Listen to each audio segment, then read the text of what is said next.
Back at the Cortina Sliding Center at the 2026 Winter Olympics, the Jamaican four-man bobsled. In Heat 1, the Jamaican sled, piloted by Shane Pitter with crew Junior Harris, Taekwondo Tracy, and Joel Fearon, posted a time of 55.28 seconds, placing them 23rd in that heat.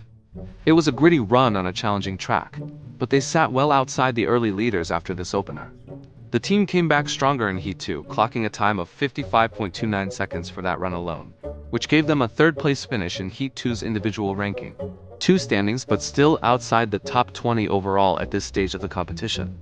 As the Olympic format dictates, all four heats, 2 per day, are combined to decide final standings, so their performances in Heats 3 and 4 will be crucial to extend their campaign.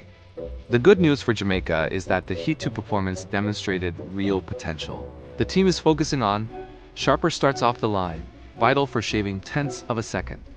Precision through the technical middle sections, where cumulative time can be gained or lost. Track adaptation as conditions evolve into the afternoon sessions. If Jamaica can put together 2 clean, competitive heats, 2 areas where even small improvements can have big effects on the total time. With conditions potentially changing and stronger sleds going later in the order, execution will be critical for the Jamaicans to keep their cool runnings legacy alive into the final heat.